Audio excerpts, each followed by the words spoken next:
Hello दोस्तों, आज की इस वीडियो में हम बात करेंगे लीनियर डिफरेंशियल इक्वेशन पे एक और क्वेश्चन। हमें इस क्वेश्चन में सॉल्व करना होगा इस डिफरेंशियल इक्वेशन को।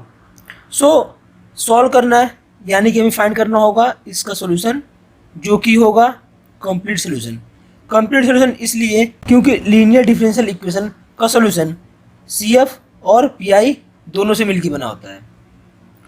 हमने पहले ही एक वीडियो में CF फाइंड करने का रूल देखा है और एक वीडियो में PI फाइंड करने का रूल को देखा है।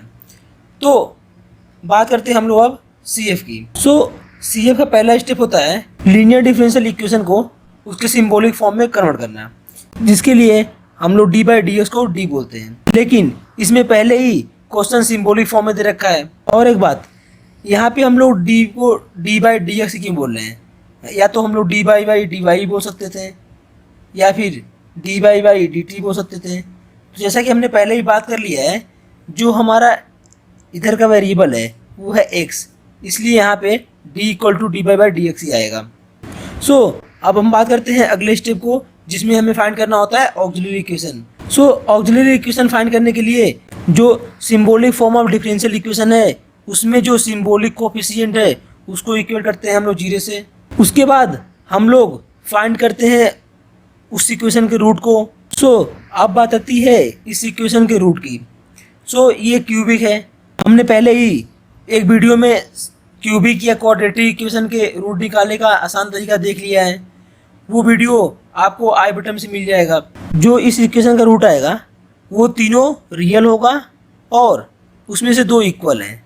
तो अगर हम लोग इसका CF लिखें, इक्वल रूट के करस्पॉन्डिंग C1 + C2 e⁻1x, 1 यहाँ पे है रूट, और जो डिस्टिंक्ट है उसके करस्पॉन्डिंग आएगा कांस्टेंट C3 ले लेते हैं और e⁻3x, क्योंकि यहाँ पे रूट 3 था। तो ये बात हो गई CF की। अब हम बात करते हैं PI की। PI शुरुआत करते हैं symbolic form of linear differential equation से, और यहाँ से अगर हम लोग इस पार्ट को नीचे ले आए तो YPI को लिख सकते हैं 1 पूरा टर्म इंटू ये फंक्शन e⁻2x cos sx। हमने 5 केस देखे थे जब PI को फाइंड करने का रूल पड़ा था। उन 5 केस में से अगर हम इस पूरे फंक्शन को देखें तो वो जाएगा केस नंबर 5 में, जो कि एक जनरल केस था जिसको हम लोग किसी फंक्शन के साथ अप्लाई कर सकते हैं। लेकिन अगर हम लोग यहाँ पे cos hx को रिप्लेस कर दें इससे, यानी कि हमें पता है कि hyperbolic function of cos x को हम लिख सकते हैं e⁻x + e⁻−x/2। तो हम इसको लेके आ पाएंगे केस नंबर 1 में, जिसको सॉल्व करना काफ़ी आसान और कम लेंदी भी है। तो ऐसा करते हैं, इस रिप्लेसमेंट को हम लोग अप्लाई करते हैं और थोड़ा सा सॉल्व करते हैं। अब यहाँ पे इस फंक्शन को अगर हम लोग एक्सपेंड कर लें, यानी कि इसको इसके साथ ले आए और इसको इसके साथ अलग अलग, तो इसको हम लिख पाएंगे कुछ ऐसे। अब देखते हैं हम लोग PI को सॉल्व करने का तरीका। अपने पास 2 पार्ट हैं। पहले पार्ट में जो फंक्शन है e⁻3x वो e⁻ax टाइप का है, और हमने पढ़ रखा है कि अगर हमारा फंक्शन e⁻ax टाइप का हो तो वैसे केस में हम लोग रिप्लेस करते हैं fd को f से, और कंडीशन एक होती है कि f 0 नहीं होना चाहिए। सेम इधर भी e⁻ax टाइप का है तो सेम चीज़ यहाँ भी करेंगे, बशर्ते यहाँ पे जो a की वैल्यू है वो है 3 और यहाँ पे a की वैल्यू है 1। जैसा कि हमें रिप्लेस करना है f को f से, तो यहाँ पे f होगा f, और अगर हम लोग f की वैल्यू निकालें तो वो 0 होगा, और यहाँ पे अगर हम f के देखें तो ये भी 0 आएगा। हमने देखा था कि f 0 नहीं होना चाहिए दोनों ही केस में, लेकिन 0 हुआ।